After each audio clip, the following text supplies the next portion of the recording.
The house had been quiet for too long, the kind of quiet that made every sound feel louder than it should. When Ethan Parker returned to his childhood home in a small town in Oregon, he thought he was ready. 10 years in New York had made him strong, independent, and busy enough to forget pain. But stepping through the old wooden door brought everything back. The smell of polished floors, the ticking clock in the hallway, the faded family photos on the wall, all reminders of a life that once felt whole. His father's absence sat heavy in every room. His mother Laura stood near the window when he arrived, thinner than he remembered, her smile gentle but tired. She hugged him tightly, holding on longer than usual, as if afraid he might disappear again in that moment. Ethan felt how lonely she had become. Rachel arrived later that evening with grocery bags in her arms and warmth in her voice. She was Laura's younger sister, the fun aunt who used to bring gifts during holidays and tell funny stories at dinner. Time had changed her too, but she still carried light in her eyes. She laughed when she saw Ethan, surprised at how grown. He looked and pulled him into a quick hug that felt natural but somehow stronger than before. The three of them sat together for dinner, talking about memories, sharing stories about Ethan's life in the city and trying to fill the empty space left by loss. The conversation flowed fast, yet something unspoken rested beneath it. Days passed quickly. Ethan helped fix things around the house, cleaned the garage, and walked with Laura in the evenings when the sky turned orange. She talked about how quiet life had become after his father died, how the nights felt endless, and how she often sat alone listening to the clock because sleep refused to come. Ethan listened carefully, offering comfort where he could. Sometimes she touched his arm while speaking, sometimes she leaned close when the wind felt cold. It felt natural, but it also felt different than before. There was a softness in her voice, a need he had never noticed growing up. Rachel spent time with Ethan during the afternoons. They drank coffee on the porch, joked about childhood memories, and spoke about dreams they once had. She told him about relationships that never worked, about men who left when things got hard, about wanting someone who truly understood her. Ethan shared his own heartbreaks from the city. Busy love that never lasted. People who cared but never stayed long enough to build something real.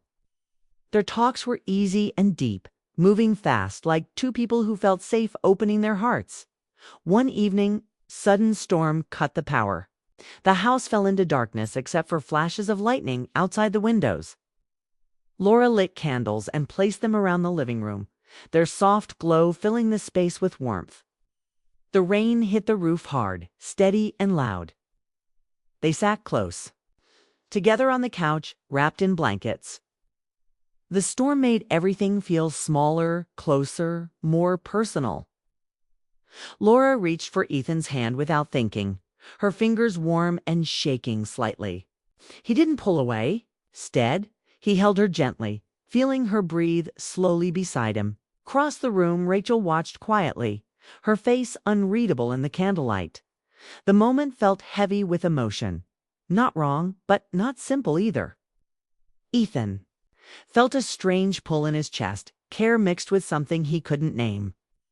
Laura leaned her head against his shoulder, closing her eyes, looking peaceful for the first time in weeks. Rachel looked away, then back again, as if trying to understand her own feelings. After the storm passed and the lights came back on, no one spoke about what happened. But everything had changed. The silence felt louder than before. The way Laura looked at Ethan held deeper meaning. The way Rachel smiled at him carried something softer and sadder. The next morning, Ethan woke early and walked through the quiet house. Sunlight came through the windows, touching the family photos on the wall. He stopped in front of one of his parents, smiling together years ago. A strange sadness filled him. He loved his mother deeply. He respected his father's memory. But something new was growing inside him, something he didn't ask for and didn't understand. Laura joined him in the hallway, holding a cup of tea. "I'm glad you're home," she said softly. This house needed life again. Ethan nodded. "I needed it too." Their eyes met longer than usual. Later that day, Rachel asked Ethan to help her organize boxes in the guest room. As they worked, their hands brushed again and again. Each time it happened, both pulled away quickly, laughing nervously. But the feeling stayed. "You've changed," Rachel said quietly. "In a good way." "So have you," Ethan replied. There was honesty in the air, simple but strong by evening. The house was filled with the smell of dinner cooking, soft music playing from the radio, and laughter that hadn't been heard in months. For a moment it felt like everything was healing, but beneath that warmth, emotions were growing faster than anyone expected. That night, Ethan lay in bed staring at the ceiling, listening to footsteps move quietly in the hallway. His heart felt heavy and confused. He cared about his mother more than ever. He felt drawn to Rachel in a way that scared him. And he knew the lines between comfort and something deeper were already beginning to blur. The silence between them all was no longer empty. It was full of feelings, and nothing would ever be simple again. Ethan could feel the change in the house the moment he woke up that week. The air felt heavier, as if every corner carried a secret no one wanted to say aloud. Laura's sadness had softened into something different, a quiet longing, a gentle sadness that made her lean on him more than before. Every morning she found excuses to talk to him, to linger near him while cooking breakfast, to ask about his life in New York. Her questions were simple, but her eyes searched his face for answers, for reassurance. Ethan noticed how her hand sometimes brushed against his while passing the butter or pouring coffee. It was innocent enough to be explained as habit, but there was a tenderness that made his chest tighten. He didn't pull away, even when part of him wondered why the closeness felt more intense than it had in years. Rachel, meanwhile, was full of energy, a whirlwind of smiles and soft laughter. She joined him in small tasks around the house, helping with the garden, unpacking boxes, organizing the attic. But their conversations went beyond chores. She shared her frustrations with life, the broken dreams, the loneliness that seemed endless. Ethan listened, genuinely attentive, giving her the space to open up. At first he thought it was just kindness, a nephew helping his aunt through hard times. But her stories made him feel closer to her than he expected. She trusted him, confided in him, and each time she laughed at his jokes or rested her hand on his shoulder. A subtle spark seemed to pass between them. One evening, Laura invited Ethan to sit with her on the porch. The sun was dipping behind, the mountains painting the sky with streaks of orange and pink. She spoke about her late husband, about how life had grown quiet without him, how small things reminded her of him in ways that made her ache. Her voice shook sometimes, and Ethan held the railing near her hand, offering silent support. "I feel invisible now," she whispered, "like no one sees me anymore." Ethan wanted to say something comforting, but the words stuck in his throat. He could only nod, squeeze her hand lightly, and feel the warmth that wasn't just from the fading sun. Rachel, later that night, found Ethan sitting on the porch swing alone. Rain had started to fall, soft and steady, drumming on the roof. She sat next to him without speaking at first. The silence was comfortable, but the electricity between them was unmistakable. "I didn't mean to feel this way," she admitted finally, voice low. "I try to push it away, but you make me feel alive again." Ethan's heart thumped hard. He didn't know what to say, cared about her deeply, but the feelings were confusing, tangled with family, loyalty, and a quiet desire he hadn't expected. Rachel rested her head on his shoulder for a moment, her hair damp from the rain, and he didn't move away. Instead, he let himself feel the closeness, the warmth of her presence, the comfort of her trust. At the same time, Laura's needs were growing. She found herself seeking Ethan's company more often, finding excuses to touch his arm, to share a story, to ask for advice. He noticed how her hand lingered when passing him items, how her eyes followed him in the room. One afternoon, while helping her clean the kitchen, her hands brushed against his, and she laughed softly, almost nervously. Ethan felt a mix of guilt and longing. He cared for his mother in a way that went beyond love for a parent, but he couldn't name it without fear of what it meant. He began to realize that his feelings for both women were growing stronger every day, and the house, once quiet and empty, now felt alive with tension. Conversations started to carry unspoken weight. When Laura spoke about her loneliness, Ethan felt the urge to comfort her physically, to hold her closer than propriety allowed. When Rachel shared her dreams and disappointments, he felt the pull to protect her, to make her feel seen and valued in ways no one else ever had. Neither woman pushed too far, and Ethan never allowed himself to cross boundaries. But the closeness in every glance, every touch, every quiet word made his heart ache.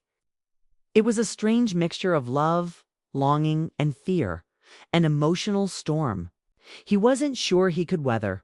One night during a thunderstorm, Laura broke down. She had been holding back for days, but the weight of grief, loneliness, and unspoken desire became too much. She cried in Ethan's arms, shaking, overwhelmed by emotions she couldn't control. Her hands clung to him tightly, and he held her carefully, feeling her warmth, her fragility, and the deep connection that had formed between them. He didn't push her away, didn't say anything that might make her feel ashamed. He simply let her lean on him, letting the silence speak the words they both could not say. Rachel, however, had witnessed it from the hallway. She had been drawn to him that evening, wanting to speak to him, to confide her feelings, but she froze when she saw Laura crying in his arms. She felt a sharp pang in her chest, jealousy, longing, guilt.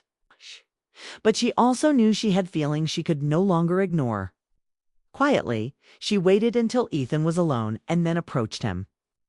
"I saw you holding her," she said softly, "and it made me realize I feel something for you I can't control." Ethan's chest tightened. He didn't know what to say. He cared for both women, and now their emotions were laid bare. The walls of comfort and family ties had shifted, leaving him in the middle of a delicate emotional storm. From that night on, nothing was simple.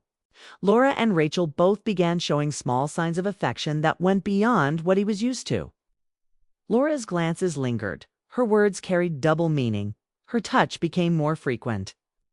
Rachel's laughter, her presence, her quiet moments with him were filled with a soft intimacy that made every moment feel heavier with meaning. Ethan realized he was walking a fine line. He wanted to care for both, to be there for them, but he also feared the consequences of his growing emotions. Every day became a test of restraint, a balancing act between love, desire, and family loyalty. The days passed quickly. The house felt alive, filled with unspoken words, lingering glances, and moments of intense emotion. Simple chores like cooking, walking, or sitting on the porch carried new weight. Ethan couldn't look at Laura without seeing her vulnerability, her longing. He couldn't speak with Rachel without feeling her warmth, her hope, her longing for something real. The emotional tension was constant, pressing on him from every direction. Yet there were no improper actions, no shameful moments, only emotions that were raw, honest, and impossible to ignore. By the end of the week, Ethan realized something frightening. He cared deeply for both women, in different ways, and their hearts were clearly drawn to him as well. He was no longer just a son, a nephew, or a family member. He had become the center of emotional gravity for both Laura and Rachel, and he knew that the lines between comfort, love, and longing were already beginning to blur. Every moment with them was filled with emotional intensity, making it impossible to ignore the bond that had formed.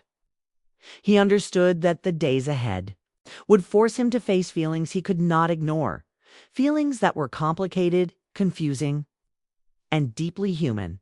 Ethan stayed awake that night, staring at the ceiling, thinking about the storm that had passed and the storm that was inside the house. The emotions were no longer simple. Love, care, longing, and responsibility swirled together, creating a tension that could not be easily resolved. He realized that their lives had changed forever, that nothing in the house would ever feel the same again. And though he didn't know what the future held, he knew that he had to navigate this delicate situation with honesty, compassion, and care. Because in the Parker house, hearts had awakened, and the quiet loneliness that had filled it for years had finally been replaced with something intense, emotional, and impossible to ignore.